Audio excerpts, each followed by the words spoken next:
Okay, we are live. Let me cozy up here to this microphone. But we got to let it breathe. Hang tight, y'all. Hang tight. Stand by. We got to get Facebook connected, and then we're going to fire right up like that, or hit the hole. What's good, everybody? It is the Huddle Up Podcast, presented as always by Mile High Huddle, powered by Blue Wire Podcast. And I'm your host, Chad Jensen, with me, my fellow football priest. You know him, you love him, Zack Kelberman. Zack, at the owners' meetings, we heard from Joe Ellis, team CEO, team president, also one of three members on the Pat Bowlen Trust, that the total number of submittals for the Broncos ownership sale, the auction to be, was somewhere like between 7 and what was the fee? It was weird, dude. Like no less than 7, no more than 19. That's all I can tell you. Well, it turns out Friday, when the initial bids were submitted, there were only 5 ownership group submittals. So 5 different groups submitted. We're going to go through this, but it's kind of interesting to know at least 2 of. We don't know all 5 names. We do know now those 2 additional names besides the Walmart heir, Rob Walton, who are in on this. I'll pull it up, but what was your reaction?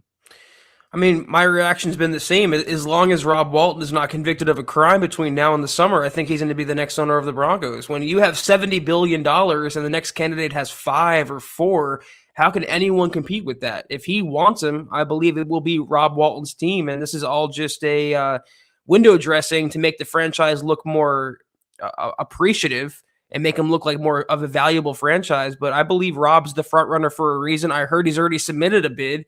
Maybe he did it behind the scenes. Maybe that report was erroneous, but it seems like all the machinations are pointing to Rob owning the Broncos in due time. So Luke Patterson, shout out, had the article for us, and it was Sportico that really got into the nitty-gritty.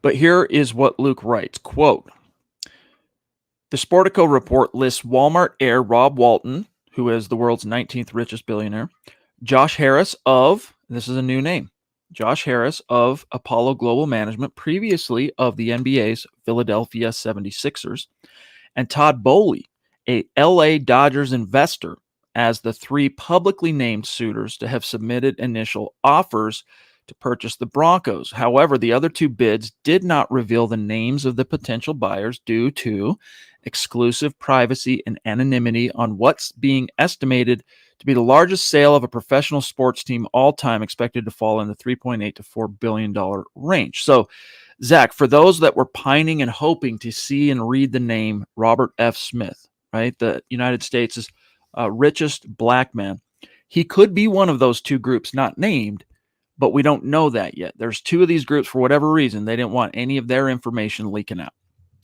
Maybe it's Peyton Manning and John Elway in one of the other groups. That was the rumor in the beginning. You never know. I mean, there's a reason why they're being a little mysterious with it. We don't know the anonymity of the people involved, but I still believe Rob is going to be the owner. How do you compete with $70 billion?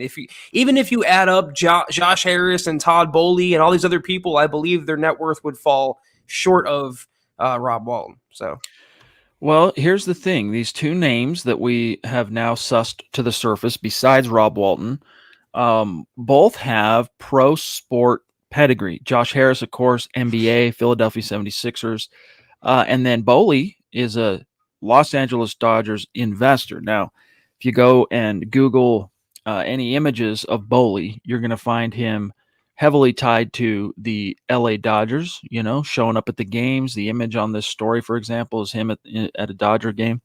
So that's at least to me, because Bronco fans, there's this part of Broncos country that is agonizing, worrying over, could this be like, are we about to inherit, for lack of a better term, as a fan base, the next Dan Snyder, the next just complete fool and buffoon billionaire that's not going to take the Pat Bowlen legacy seriously, that's not going to take the Mile High Expectations thing seriously, and just like you've talked about, Zack, look at the Denver Broncos as just another item on the portfolio to kind of strengthen their financial 10,000-foot picture.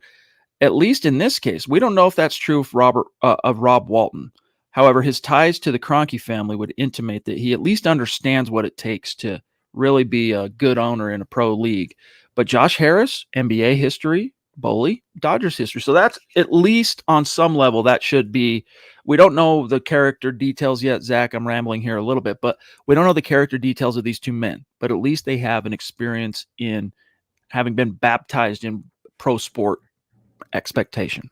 It's like damned if you do, damned if you don't, though. In Broncos country, that doesn't want a Daniel Snyder, Jerry Jones type of meddler, but they don't want a guy who's going to look at the Broncos as a portfolio builder. You want the guy in the middle. Those guys aren't easy to find. The good thing is Rob Walton has the deepest pockets, or he would, of any owner in the NFL. And the Broncos want to acquire a player, hand out a new contract. They don't have to worry about liquid cash any longer with Rob Walton in charge. You kind of maybe would have that worry with someone like Harris or Boley, whose net worth is more, dare I say, disposable. It's less, it's more finite than Rob Walton. 70 billion can last forever, generations. I want the owner with the deep pockets, the owner that's not going to meddle, the owner that's not going to bring shame to the franchise, a la Daniel Snyder. So among the group, Rob sticks out to me. Scott is telling me Todd Boley is also one of the finalists for a $3 billion Chelsea football club across the pond. Football meaning soccer, right? So he's trying to get in on things. He's trying to. Now let me read this last little bit here, Zach, and then we'll jump into the chat and see what's on everyone's mind. But this is from the Sportico article. Quote, all 5 Bronco groups are expected to have minority investors, a stated priority of NFL Commissioner Roger Goodell. While that's difficult to require in an estate sale because the trustees have a fiduciary obligation to sell to the highest qualified bidder, Goodell has spoken openly about the league's belief that it can diversify its ranks while maximizing the value of the club. There are very few non-white NFL owners, even among team-limited partners, close quote. So of those other, they got there's minority involvement in some of these groups, but I'm still dying to know how much of, if one of those two groups involves Robert F. Smith, and I keep forgetting the other dude's name, dude. Gosh dang it. I'll come back to it, but that's a priority for the NFL. We don't yet know, however, if it's one of the finalists is of that qualification. What does the last sentence have to do with anything, though? They talk about fiduciary responsibility and the value of the franchise, and they talk about race. It's just shoehorning that in for the sake of shoehorning it in and having a black investor, minority investor. It's a sham, and it's the same thing of why people hate the Rooney Rule. You're doing it just for the sake of doing it and not because of merit. So right. I hope it's the best owner for the franchise. Among those group, it does seem like Walton stands out as the front runner. Last thing on this, the investment and financial advisement firm Allen and Company is regulating the sale of this team on the behalf of the Pat Bowlen Trust and is expected to meet with the 5 prospective bidding groups alongside team representatives in early May for what it's worth. Sam Bam, what's good, bro? Thank you for that very, very generous super chat, dude. Thank you. Really appreciate you, my friend. He says, hello, Chad and Zach. Hello, Broncos country. Ready to do up the podcast and then season 6 of Better Call Saul. Week and a half until the draft. Go Broncos.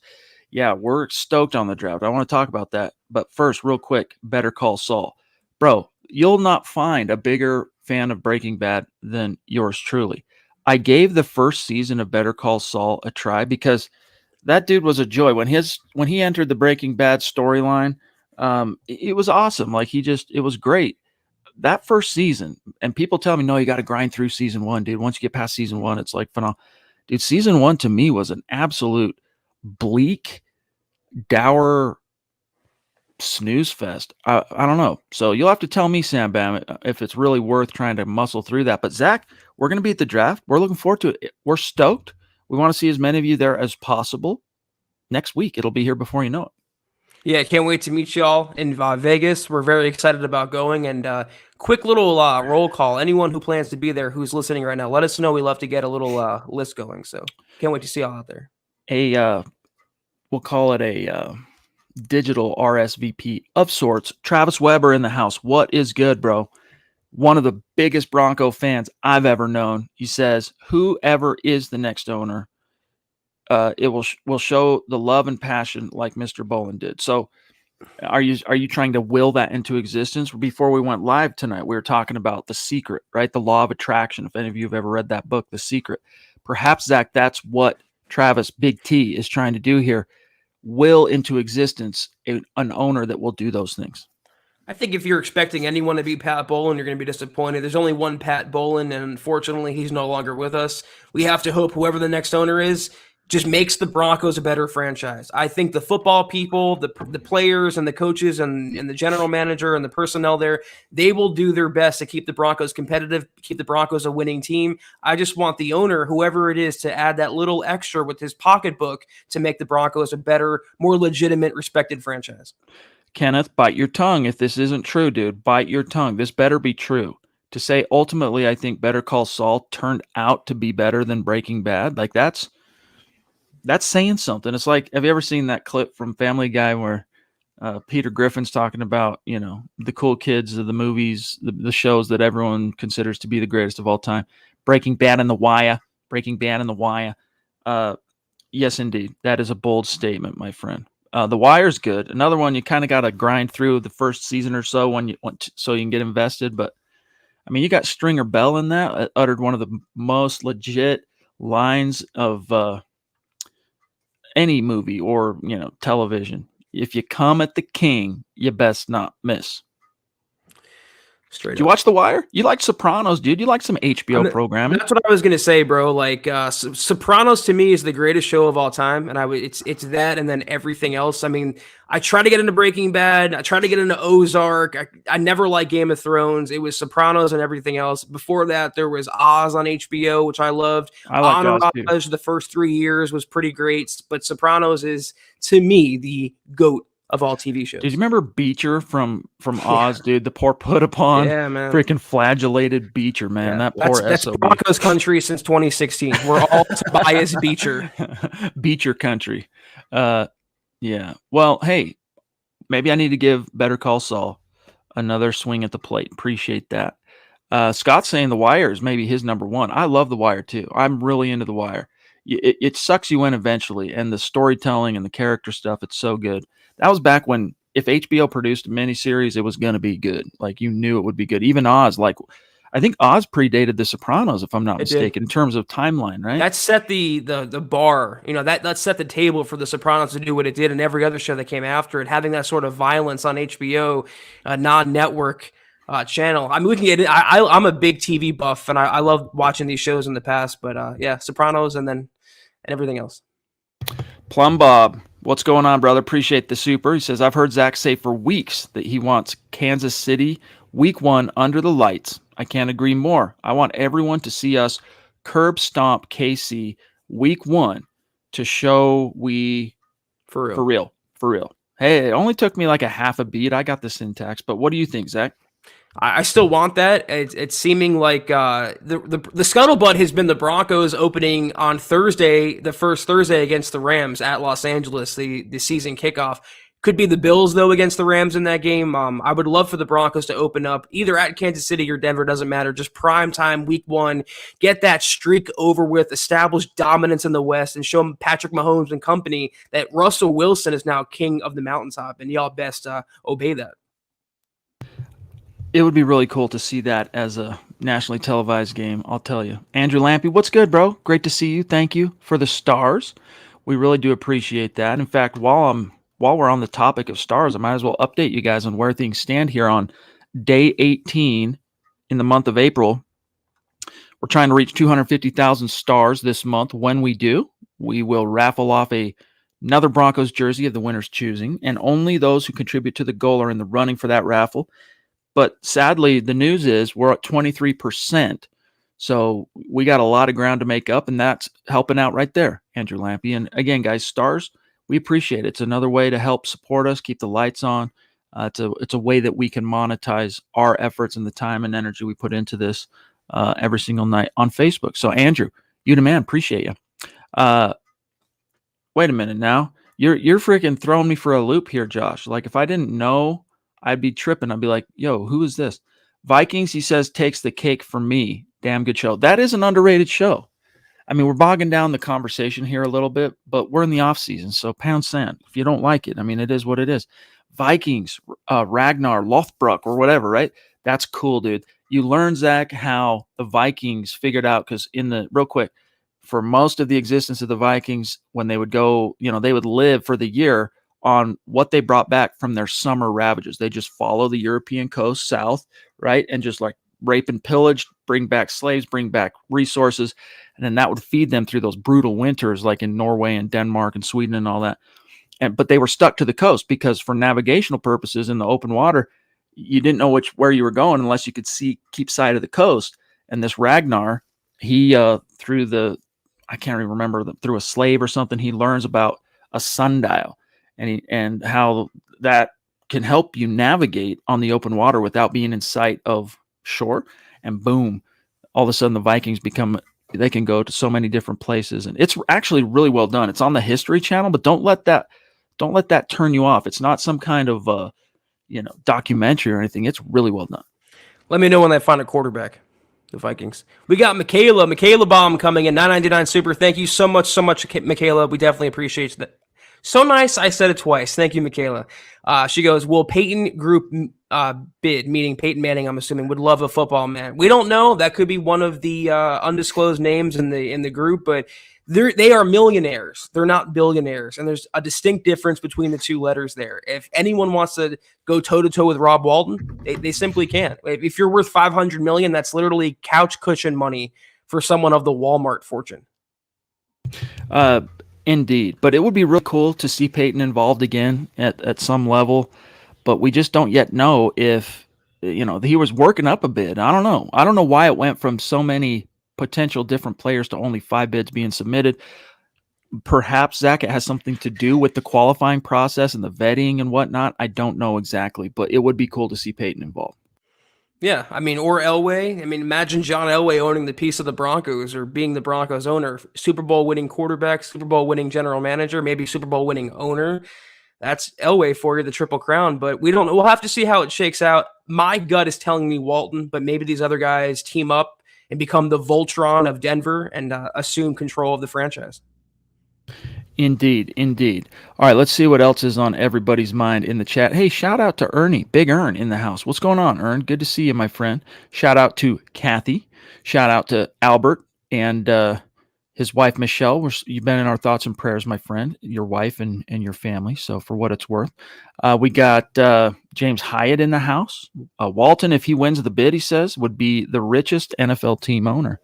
Well, yeah, that's for sure. He's the 19th richest dude in the world. No one in the NFL business, I could pull it up, but I don't think they come even close to Rob Walton's multi-generational wealth. I think Tepper would be the closest one in Carolina. Yeah, and I don't even know what he's worth, but the amount of money it cost him to purchase the Carolina Panthers will be about half of what the Broncos go for.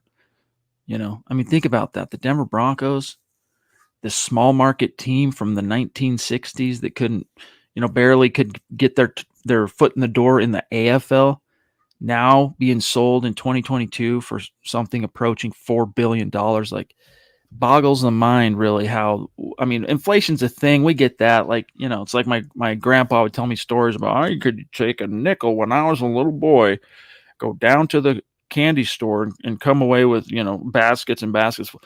A nickel doesn't stretch, Zach, as far nowadays as it did back then. I get that. But the NFL, man, it just turned into a juggernaut. When do you think that was, dude? When was the turning point from? Because when I was coming up, NFL was popular, obviously. Like in the 80s and 90s, it was popular. But NBA and MLB still seemed to be like more kind of captivating of America at large. And then somewhere along the way, dude, like maybe late 90s, early 2000s, I don't know. I can't quite put my finger on it. The NFL just left everybody in the dust. And now it's not even close. Well, that's when it became America's game. America's pastime took over for baseball. And just it went from just a secondary sport to like must-see TV in every single household, multi-billion-dollar enterprise. And lately, the rise of sports gambling has made every franchise that much richer. And the Broncos, you mentioned since the late 90s, how much success have they had? Throw away 2016 to 2021. You're talking about multiple titles, multiple AFC championships, division titles. That's why they are what they are. They really are a luxurious franchise. For a small market team, they have a lot of legacy to them, and that's why they're going to cost a pretty penny. Yeah, definitely. I mean, and that all changed when the majority of that, when people think Denver Broncos, and I'm not talking fans, I'm just talking at large. When they think Denver Broncos, they're thinking of Elway and beyond. They're not really thinking about Orange Crush 78. They're not really thinking about, the 1960 clubs. I mean, Floyd Little finally got into the Hall of Fame, and that was great. They recognized the franchise and all that. But Pat Bowlen was the catalyst that just basically turned the ship around for the Denver Broncos, and they've been missing him for. When did he step down, Zach? I want to say it was summer of 2014, I believe, is when he had to step down because of the ravages of Alzheimer's. The Duchess, again, love you. Appreciate you. Thank you so much. She says, I'm not sure Rob Walton would make a good owner. Is he passionate about football? That makes a difference. I feel you on that. I really do. Like, that's why I was bringing up early on in the show, hey, these other two guys, like, who knows how much they know about football, but at least they have experience in the pro sport realm. And, you would assume guys that are that resourceful, wealthy, whatever, that could serve them. Yeah, again, though, you don't want too passionate because then you get Jerry Jones or then you get Daniel Snyder or a meddlesome owner. Right. But you want a guy who knows what he's doing, who knows the concept of football. But I'm confident enough in who the Broncos have in charge. General manager George Paton, head coach Nathaniel Hackett, quarterback Russell Wilson.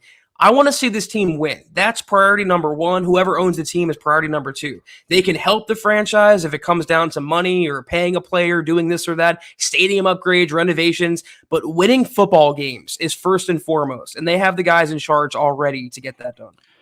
Zach, I'm going to test your memory real quick. When I said we were behind the eight ball on oh no, here we are. Yeah, so guys, already since I brought that up, where we're at on the stars goal, we've already climbed a percentage point, which is good for one show. Like, even if that's all we did tonight, that's really good. Guys, real quick, here's your update on the Super Chat Superstar competition on YouTube. Top 5 finishers on Super Chat cumulatively. Their names go in a hat. We draw Broncos jersey. Right now, Ethan, the DWI guys, at number 1, his jersey on the way because he was a winner from last month, on the way. Takes a minute to, if you're in the United States, for what it's worth, maybe this can help you guys at some point if you ever come across this, but you can't just buy something and have it shipped across the pond. You have to buy it, have it shipped to you, and then yourself go box it up and mail it across the pond. Anyway, Ethan at number 1, the Duchess at number 2, Dale at number 3, D-Dub, Pobby at 4. It's been great seeing Pobby back in the chats of late. And then Tom at number 5, really cool. Nothing but a G thing.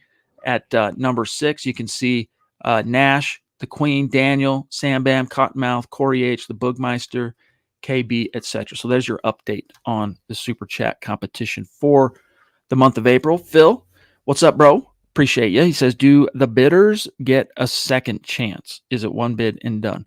I'm not sure on that. I'm really not. I would assume that there is the NFL wants to glean, Zach, as much value out of that sale as they possibly can.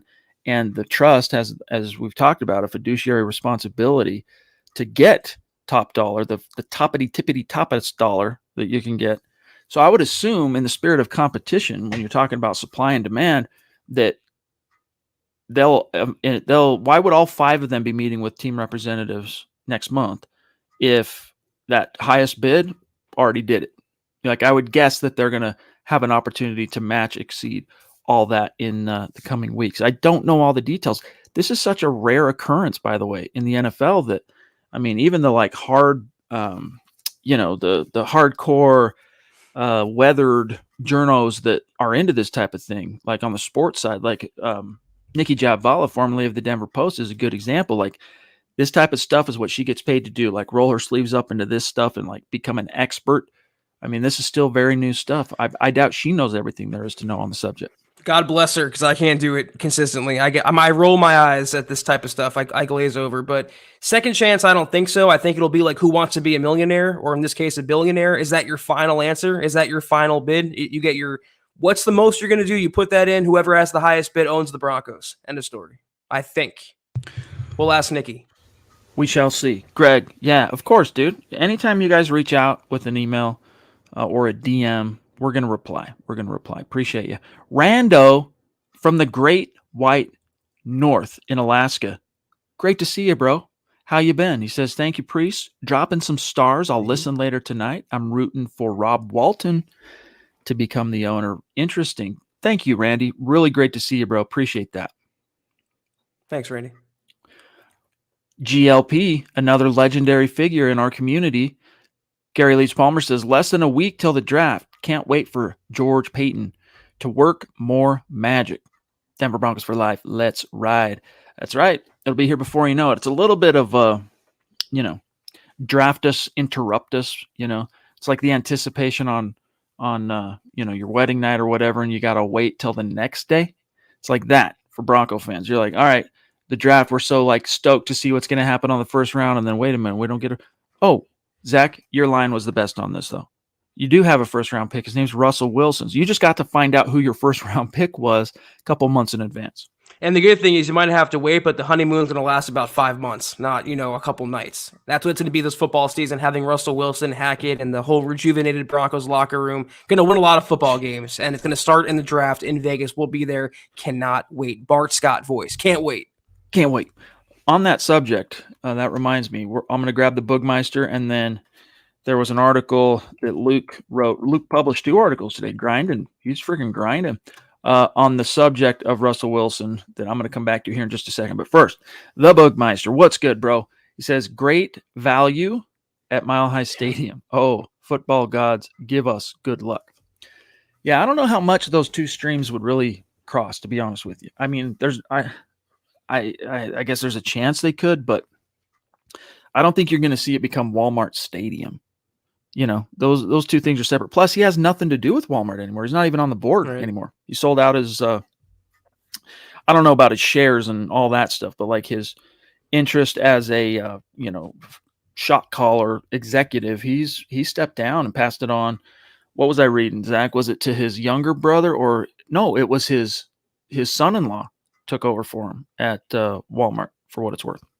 Yeah, I joke about it like, great value field at Mile High, but he's associated with Walmart because he's a Walton. Simple as that. He really, like Chad laid out, has less and less to do with it. So he's a really, really, really rich guy who has an interest in owning a professional football team. That's what we know about Rob Walton. How he governs as owner, we shall find out, maybe.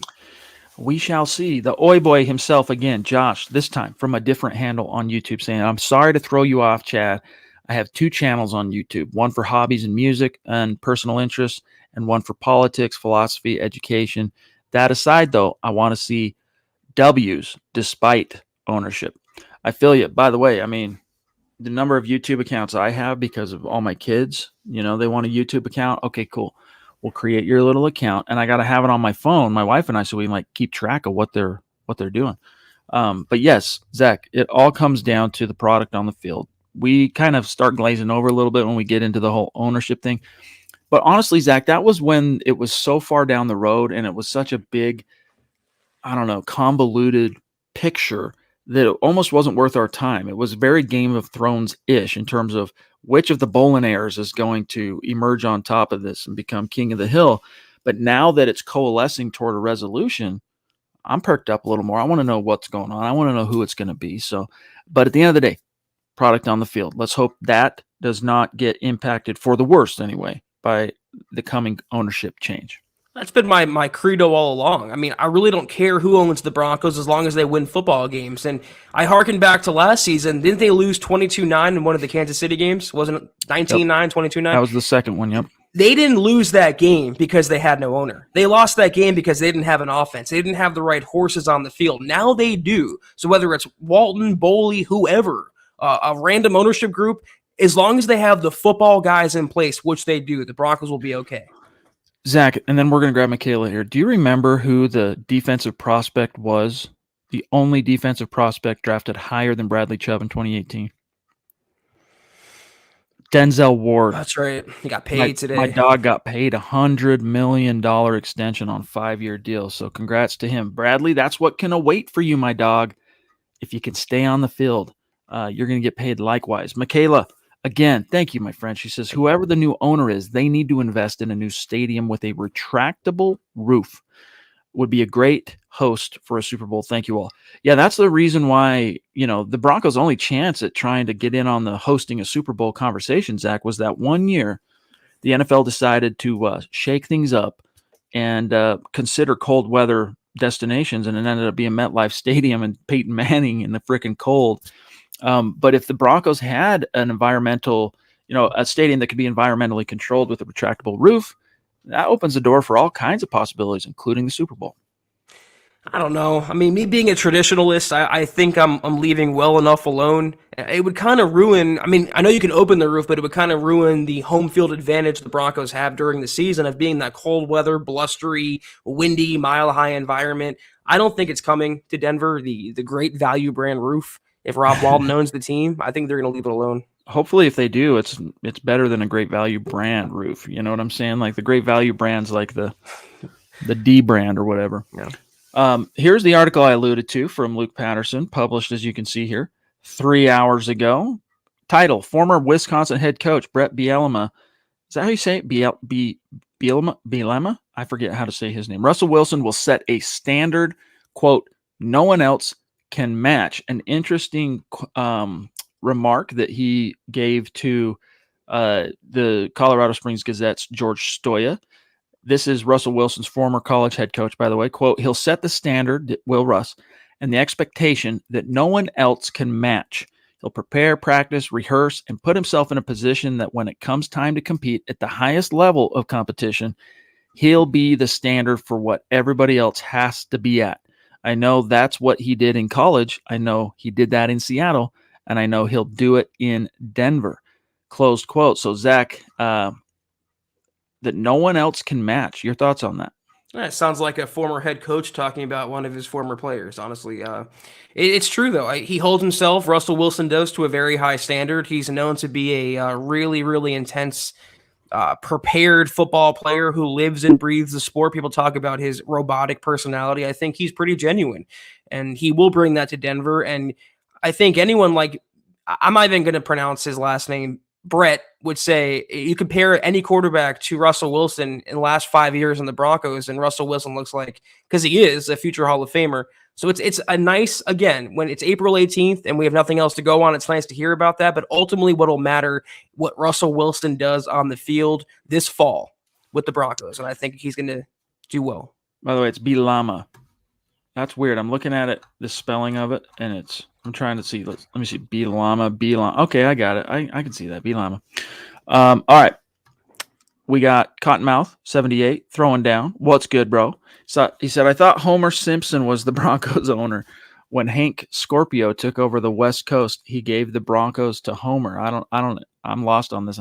I stopped watching The Simpsons when I was a teenager, probably.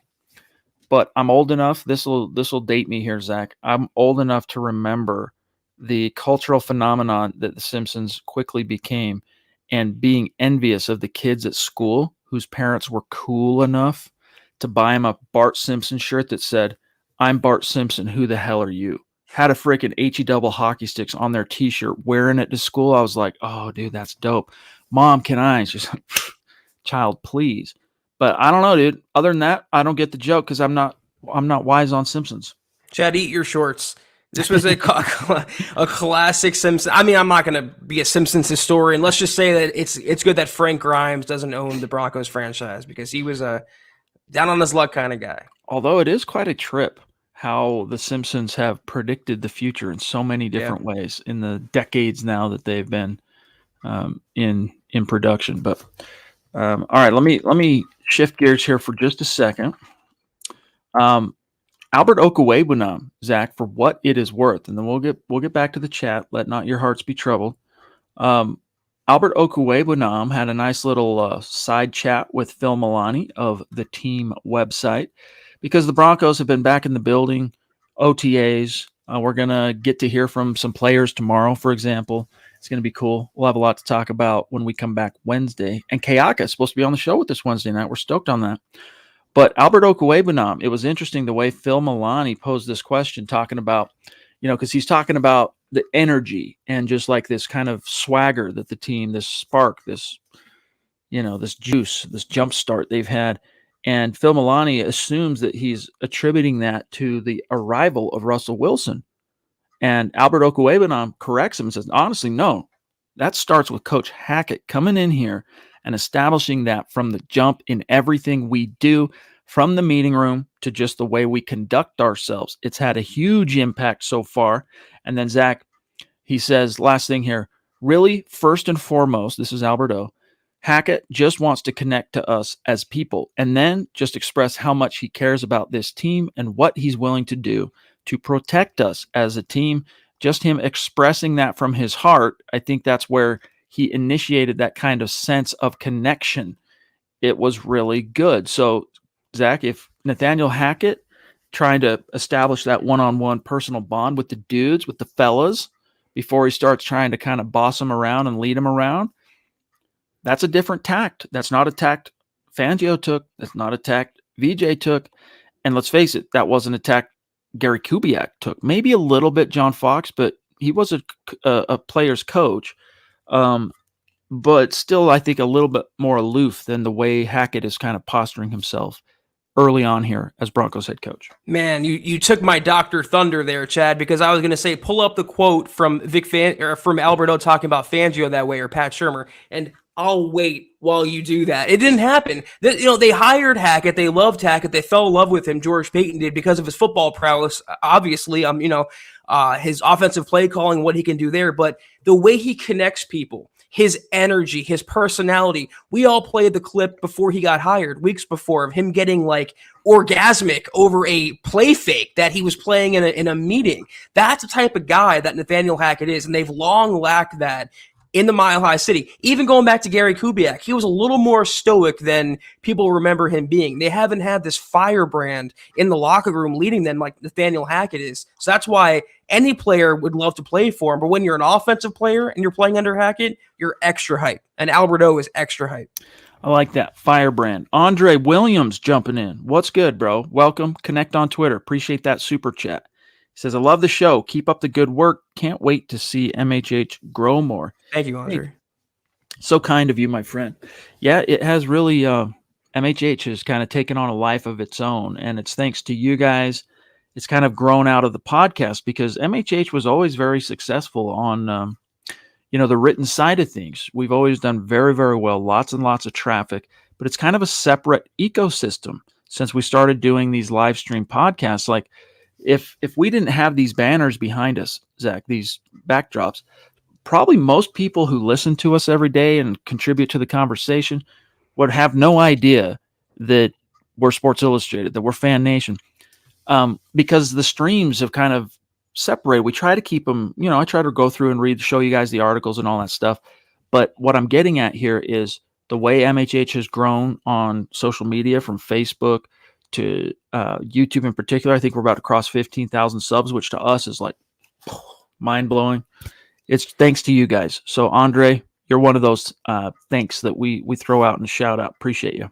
Yeah, thank you, Andre. And it's funny you bring that up. I was looking at our subscriber count the other day. I was going on the channel, and remember we celebrated 1,000 and then 5,000, and we seemed like that was so much, and we were so grateful. And now it's almost 15,000. It's because of each and every one of you, as Chad said. We are eternally grateful. We try to show our thanks and appreciation as much as we can. But Andre, it's because of comments like that we're doing what we're doing, and we absolutely love what we're doing. Yes, we do. We pinch ourselves every single day. Savage Boy Kev on the Twitch machine saying, I would love Walton to become Broncos owner. Discounts on Broncos gear at Walmart. Let's go.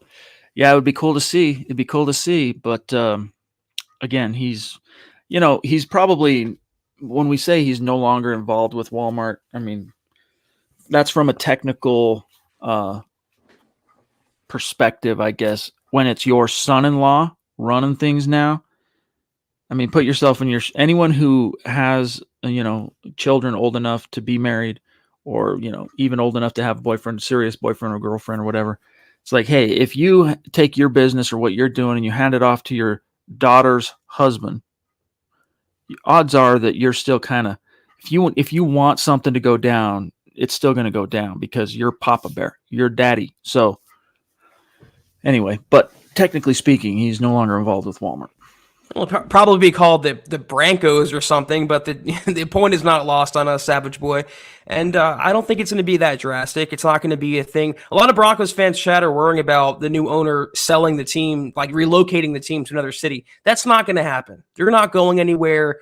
I don't think they're going to play in a different stadium. I don't think their uniform is going to change. It's the same Broncos that most of us know and love very well, just with the new owner at the top providing his bankroll. Joey wants to know on YouTube, are we doing an all hands draft prep coming this week? I think what you're alluding to, Joey, is our annual roundtable mock draft, the Mile High Roundtable that we've done for years and years. And yes, we're going to be doing that. It's going to be probably a little bit different flavor this year because depending on exactly what day we ultimately do it next week, Zach and I are going to be traveling and stuff. So not sure 100% yet how involved Zach and I are going to be able to be on that particular show. But yes, that show will be streaming live Thursday night, Friday during the draft, and Saturday during the draft. And then separate from that, Zach and I will be there reporting, doing stuff, content. We'll be throwing up videos, live streams in and around the main live stream that's going to be happening while the draft is going on. But we're going to be like literally in the draft. So how much Zach and I will be able to be involved in those Thursday night, Friday night, Saturday day live streams while the draft's going on, I am dubious that we'll be able to be that involved. It'll be after and before. We have a lot of cool content ideas coming for the draft, and we're excited to debut them. I'm looking forward to getting down there with you, Chad, and executing this. Heck yeah. Travis throwing down some Sons of Anarchy. I'm a big fan. Yeah, dude. After Clay, I probably shouldn't spoil it, but when the way the Clay storyline resolved, I ended up kind of losing interest in it a little bit, kind of dragged out. They didn't have a smart way to kind of end it, but still, that's the first 4 or 5 seasons of that, phenomenal. The Last Kingdom, Zach, I've never heard of that. I don't even know what that is. No. Do you? No.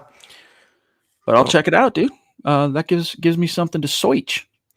Okay, let me see here. This is right, Albert. When we talk about the way MHH has grown, and we're not trying to sit here and flex and congratulate ourselves. It was brought up and we appreciate it. But Albert is right. One of the reasons we have grown the way we have is because of you not just showing up and for lack of a better term, patronizing our product, watching this live streams, participating, all that, throwing down supers and stars and all that. But when we throw out a call to action and say, hey, like the video if you're on YouTube, like it if you're on Facebook, share it out there. You guys do a phenomenal job of heeding those calls to action and taking care of business for us. So thank you very much. Thank you, Albert. Howie frickin' Day in the frickin' house, throwing down some frickin' stars. I love it, dude. Good to see you, Howie. Thank you, buddy. Much obliged. Ain't nothing but a G Thang Hill saying with a frickin' baller super chat. Broncos players are excited about football like we are. And Hackett being the coach, he is building relationships. Can't wait to see how we play. We'll see the best of this team. MHH for life. # let's ride. Yeah, I mean, I'm not going too far out over my skis anointing Nathaniel Hackett as the next great, coaching brainchild of the team for one reason. First of all, he's never been a head coach before. We got to see a little something there, but just kind of his goofiness a little bit. That kind of just, I don't know, the goofball in him. I wonder if it comes to a point where that authority figure, and I'm trying to remember which Bronco was talking about this. I think it was it Cortland Sutton? I'm trying to remember, but it was recently in a presser saying that, I'm not used to having a coach like that that's so cool and like personable and like one of the dudes. And I think he was asked, it might have not been a presser now I think about it. It might have been a separate interview. Who was it? Anyway, the concern being, well, that's all fine and dandy, but can a guy like that lead? Can you take him seriously? Is the authority there, right? And that player, dang it, I can't think of who it was, said, as long as when the chips are down, you get in the meeting rooms, on the field, that this dude's football acumen, this dude's football knowledge and expertise is on point. That's what, then all the personability and all that stuff accentuates and kind of it's the glue that pulls it all together when that coach really is a man about his business. The players can see that. And then that's where the respect comes in. That's where the buy-in comes in. It's not just a dude trying to be bros with everybody and like, hey, I like you. Do you like me? Like, let's be friends. Time will tell exactly how that shakes out for Nathaniel Hackett, but I'm still very hopeful and optimistic and confident that it will. That's how we became friends, Chad. That's right.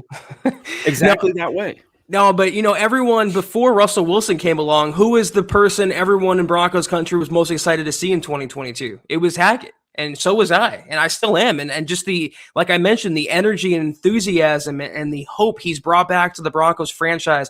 I mean, you're talking about a franchise, and I mean this figuratively and sensitively, that was ODing. And Nathaniel Hackett came along and just injected a shot of Narcan right in the Broncos' veins. And they are back to life, baby. Let's ride. ODing on the football blues. You need some Narcan for them football blues. Tall, Dark, and Mexican jumping in to say, hey, chaps, appreciate the pod as usual. Great work. Thank you, buddy. He says, I'll listen up after some work. See y'all in Vegas. Nice. Dope. See you there. I'll have more information, by the way, on how to meet up with us probably within the next 48 hours. By the time you see us Wednesday night, we'll be having some specifics for y'all.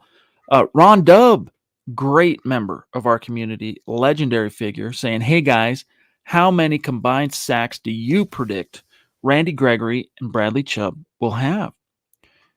And then which wide receiver has the best chance to have an offensive player of the year kind of Cooper Kupp type season, Zach? I'm rolling on my sleeve. I love you, Ron. You have seriously the best questions. They genuinely make my heart happy to answer.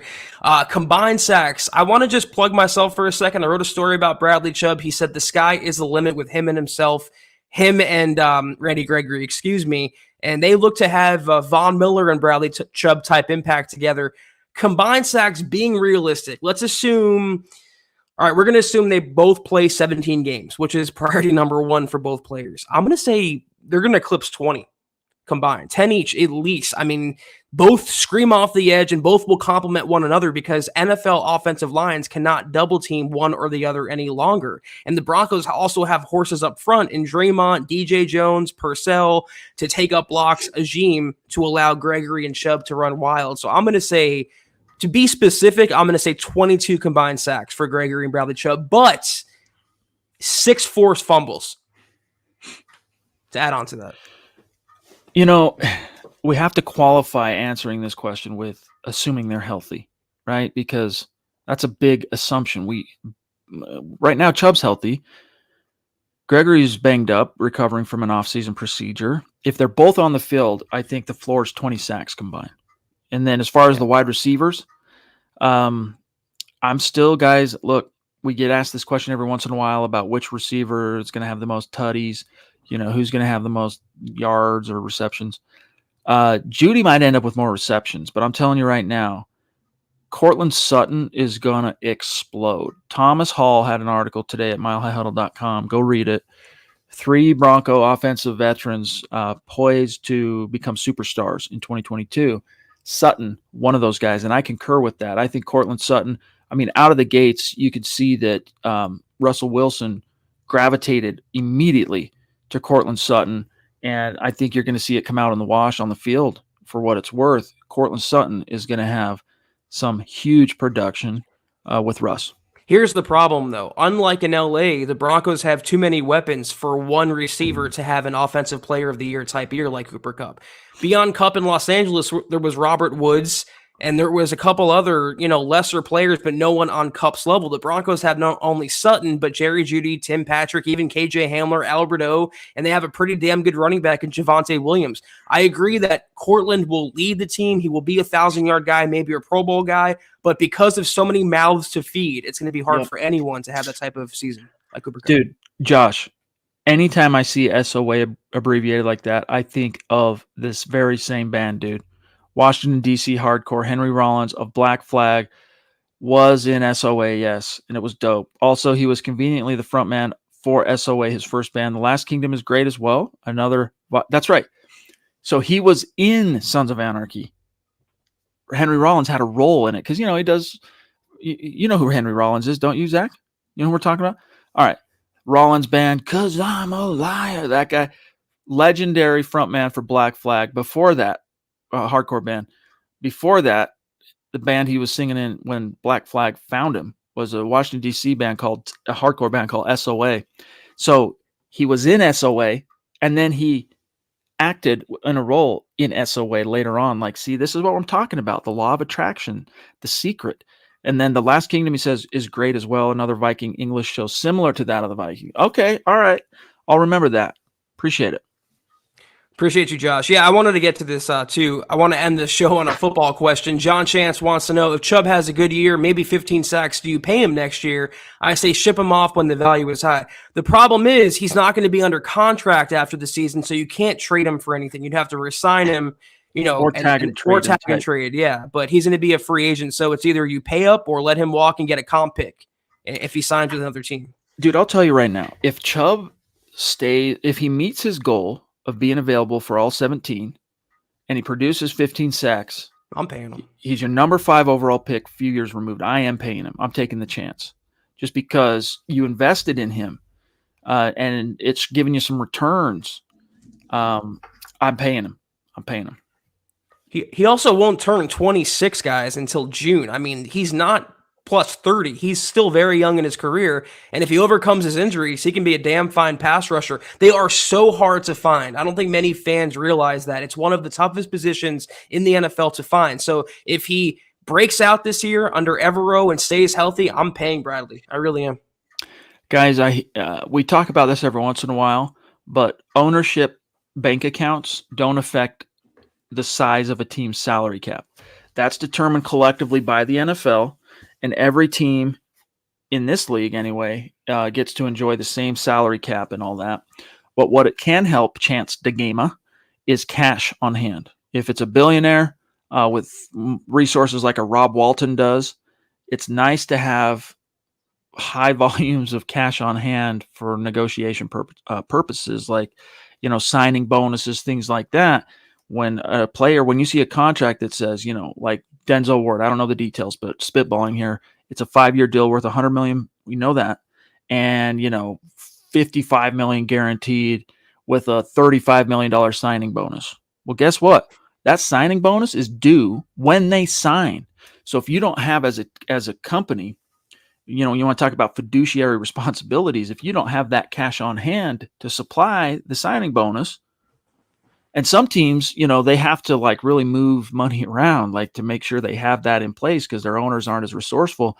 And even though the NFL shares revenue, that's the reason why the salary cap, its parity is so good. Except in the for NFL. Washington, they don't share anything. Right. But the reason for that is, some of these owners, though, they don't have the same financial resources. And so even though salary cap they're on equal footing, a guy like Jerry Jones can come in if he wants to and sweeten the pot by saying, I'm competing with Shad Khan of the Jacksonville Jaguars, and it's the same deal, only he's offering $30 million at signing. Cool. I'm going to offer $35 million at signing. I'm not going to change the overall value of the contract. It's still 5 years, $100 million, but I'm going to offer him $5 million more when he signs. That could be a feather in the cap for some teams. It's also good if, like, let's say the stadium has a fire and some seats are destroyed. You have an owner who has very deep pockets where it won't become an issue if you need stadium renovation, stadium upgrades. You have that. You have a blank check to write, and that's a pretty good a position to be in for anyone, especially an NFL team. Well said. And you know what? We talk about this was something that Joe Ellis brought up when he was talking about the extent of the damage from the fire. Supply chain issues. We know what's wrong. We know what it's going to take to fix it. We know what materials we're going to need to fix it. But God only knows the availability in terms of the supply chain since the pandemic being so topsy-turvy. Well, guess what? Guess who's got the supply chain locked down, dude? Walmart. They know how to source the product. You know what I'm saying? Now, maybe that's not going to serve them well, when you're talking about certain kinds of forged steel and all that stuff, but still, you never know. What's up, Andrew? Good to see you, bro. A rollback on stadium seating pricing. Can't wait for that to come to Denver. Appreciate you, Andrew. I think that's going to do it, though, Chad. I'm just we'll bounce. Thanks, guys. Love you. Thank you all for tuning in with us tonight. We are off tomorrow, back on Wednesday, same time, same place, 6 o'clock Mountain, 8 o'clock Eastern. Until that time, follow us on Twitter at Huddle Up Pod. You can follow the main account on Twitter, the mothership account at Mile High Huddle. You can follow Chad on Twitter at Chad and Jensen. You can follow myself at Kelberman NFL. Follow Scott on Twitter at Scout Kennedy. If you guys want a hoodie like I'm wearing, a hat like Chad's wearing and I'm wearing, all of our merch right there at huddleuppod.com and facebook.com/MileHuddlePod. Like that page, follow that page. Guys, if you haven't, go to Apple Podcasts and leave your football priest a 5-star review for a chance to win. Hey, could be a hat, could be a coffee cup, could be each and every month. But if you can't do those things, please do these 3 things. It takes a few seconds. Subscribe, like, and share this video and every video you see on the MHA channel. It really helps us grow and reach more Broncos fans just like you. That's right. That's right. And guys, when we talk about the merch store, there's so much cool stuff. And we actually have something cooking right now to really spice this thing up for you guys. But all kinds of swag, dude. I mean, this is just the front page, probably the most commonly purchased things right there. I don't know exactly how that gets ordered, but huddleuppod.com, guys. Go check it out. Shout out to these great supporters on Facebook tonight, throwing down Randy up in Alaska, Gary, Howie frickin' Day, Phil McFrickin' Laughlin, Andrew Lampy, Travis Weber, Andrew Baker, Rodney Garcia, John Chance with the prestigious mustache, Lawrence Rivera, and then our great Super Chat superstars tonight, starting with Sam Bam, Plum Bob, Chaos Josh, the Punk Rocka, the Duchess, the Boogmeister, Cottonmouth 78, Andre Williams, a newer name throwing down. Love seeing that. Ain't Nothing But a G-Thang Hill, Ron Dub, legend, and once again, bringing up the rear at the very end with a different account, Josh the Oi Boy, trying to make it hard on us. You know what I'm saying? All right. Love you guys. Oh, and a Zachary Peterson at the 11th hour, Zach. We got a Hail Mary with the clock hitting double zeros saying, how much of an impact will Hackett have on Wilson getting the ball out faster and spreading the field? Thank you for the super. Zach, I'll let you answer this and then sign us off, bro. I mean, I thought he had one of the quicker releases Russell Wilson did of all quarterbacks, but it depends on the scheme. It depends on the play call. I think they're going to have a lot of quick hitters, either over the middle to a tight end like Albert O, Jerry Jeudy, a receiver like that, getting the ball in the playmaker's hands. So they're going to do whatever's best for the offense, but don't forget about Javonte in this equation. A lot of Broncos fans, rightly so, are focusing on the passing game and the receivers and Albert and all these other factors, but the running game will benefit big time from that. So if they're more of a balanced offense, 50-50 than 70-30 pass first, let's say, don't say we didn't warn you. Well said. I can add no more to that conversation. Claude Riley, what's up, bro? Take care, guys. Thanks again for tuning in with us tonight. And as always, go Broncos.